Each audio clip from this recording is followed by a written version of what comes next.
Fala aí, Gilberto, tudo bem? Aqui é o professor Diegueira, professor de matemática, e tô junto contigo ali no grupo Plantel de Dúvidas. Bora lá. Nessa questão aí a gente tem o seguinte, né? Vai escolher aleatoriamente dois vértices de um icosaedro regular e aí querendo saber qual é a chance deles não estarem na mesma face, tá? Então, essa questão vai depender aí de uma boa análise de geometria espacial, né? Para a gente poder entender onde é que a gente está se metendo. Então, precisamos partir do conhecimento mínimo, né, do icosaedro regular, que é então um poliedro daqueles perfeitos, né? Ele é composto, isso a gente tem que saber, né, por 20 faces, e essas faces são todas, né, triângulos equiláteros. Tá? E aí, claro, por ser um poliedro regular, também às vezes chamado de sólido de Platão, é um poliedro que vai ter toda uma harmonia, uma perfeição, ou seja, todas as faces são regulares, todas são congruentes entre si, todas têm a mesma quantidade de arestas, todas as arestas são do mesmo comprimento, todas as faces têm a mesma inclinação em relação, né, uma face em relação à outra, e todos os vértices do poliedro, esse é um ponto importante, todos os vértices do poliedro, eles possuem a mesma quantidade de arestas chegando nele, tá? É uma característica que a gente vai precisar nesse exercício. Então aqui nós temos triângulos equiláteros, são 20 ao todo. Vamos descobrir quantos vértices, faces e arestas a gente tem, né? Bom, o número de faces está aqui, é 20. Para a gente descobrir o número de arestas, a gente pega a quantidade de triângulos que existem na figura, multiplica pelo número de lados e divide por 2, né?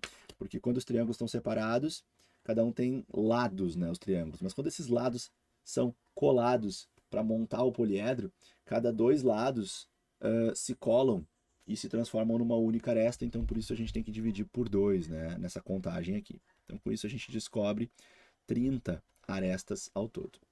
Para o número de vértices, a gente vai usar a relação de Euler, né? V menos A mais F é igual a 2.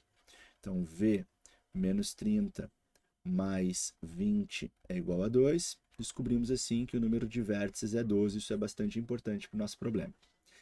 Finalmente, vou usar contigo aqui uma relação que nos diz o seguinte, tá? É, o número de vértices que a gente tem, né, vezes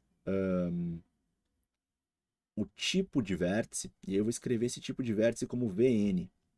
O que é esse Vn, tá? Vn significa o seguinte: se fosse V3, significaria vértice que possui três arestas chegando nele. Por exemplo, pega lá um cubo, bem básico, né? Cubo dado ali, né? Cada vértice de um cubo, ele possui três arestas que estão chegando nele ali, ó, ou saindo dele, né, se tu preferir falar assim, tá? E num poliedro regular, todos os vértices vão ter essa mesma característica, né? Então, por exemplo, os vértices do cubo, eles são vértices do tipo V3, tá? Mas, dependendo do objeto, às vezes a gente pode ter vértices com outras características, né? Por exemplo, o octaedro regular, né? Que é o diamantezinho aquele. Se a gente pegar o octaedro regular, os vértices dele, eles possuem quatro arestas chegando neles. Então, eles são vértices do tipo V4. Será que o nosso vértice que compõe, né, os nossos vértices que compõem o icosaedro, eles são do tipo V3, V4, V5? Para isso a gente pode usar a seguinte identidade, tá?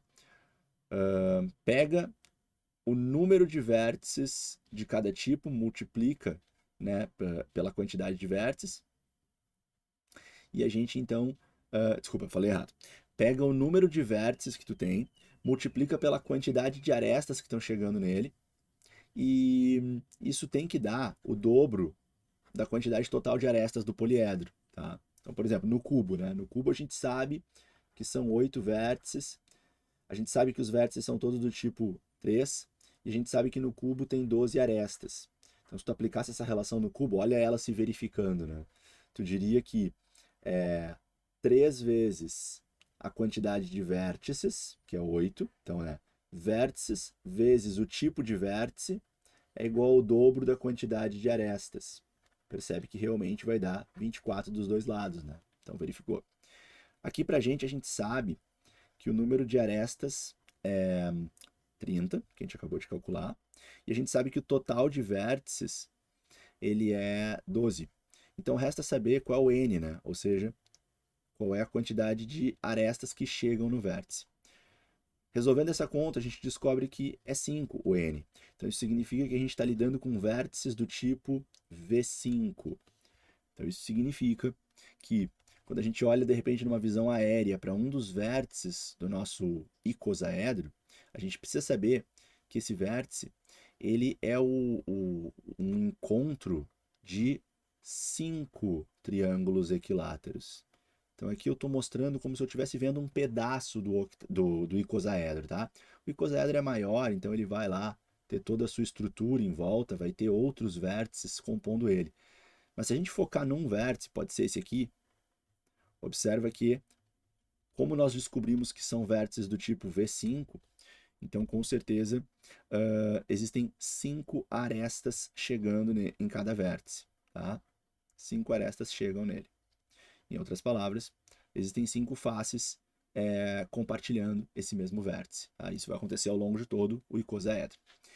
E vamos agora para a parte do cálculo probabilístico. Então, o que eu vou propor aqui? Eu vou propor que a gente pegue um vértice de cada vez. Então, eu vou fazer primeiro o sorteio de um dos 12 vértices e depois eu vou fazer um segundo sorteio sorteando o segundo vértice. Ao fim dos meus 2 sorteios, eu quero ter sorteado 2 vértices que não estão em uma mesma face, beleza? Então vamos lá. Quando eu for fazer o primeiro sorteio, eu estou diante de 12 vértices disponíveis no meu icosaedro, conforme nós estudamos aqui, mas quantos deles são favoráveis? Ora, no primeiro sorteio não tem chance de erro, tá? Não tem como eu sortear um dos 12 vértices e pensar assim, ó, puxa vida, já perdi, já não vou conseguir mais. Não. No primeiro sorteio, qualquer vértice serve, tá? Vai sortear um vértice, qualquer um que tu sortear, tá no páreo. A questão é o segundo sorteio. Então, na probabilidade que mede a chance de sucesso no primeiro sorteio, a probabilidade é 100%. Ou seja, dos 12 vértices disponíveis, qualquer um que eu sortear serve. Vamos fazer o segundo sorteio agora. E agora, restam 11 vértices disponíveis para serem sorteados, tá? Bom, na hora de fazer esse raciocínio, eu tenho que pensar que eu sorteei um vértice e aí eu vou fingir que o vértice que eu sorteei é esse aqui, tá? Dos 11 vértices que sobraram, tá? Fora esse que eu já sorteei no primeiro sorteio, dos 11 que sobraram, quais que eu não posso considerar? Eu não posso considerar esse aqui, esse aqui, esse aqui, esse aqui e esse aqui. Esses 5 vértices que eu estou te mostrando, se eu sorteasse qualquer um deles, bom, eles acabariam por estar numa mesma face. Né? É isso que pediu, né? Numa mesma face, isso. Então eu não quero isso. Então, sorteei um vértice, sobram 11. Dos 11 que sobram, 5 deles são vizinhos ali do nosso, então eles têm que ser excluídos. Sendo assim, restam 6 opções, né? 11 menos 5. E como eu tenho que fazer o primeiro sorteio e o segundo, eu deveria multiplicar. Porém, né, se não quiser pensar nisso, basta a gente pensar que essa fração não influenciou em nada, né? O importante é a segunda fração, né? Ou que tu simplificou e ficou 1. Então, matematicamente, ficou 1 vezes 6 e 1 vezes 11, ficou 6/11. E assim, a gente pode construir um argumento bem explicadinho aqui sobre por que a resposta é essa, tá bom? Espero que isso tenha te ajudado, bons estudos e até a próxima.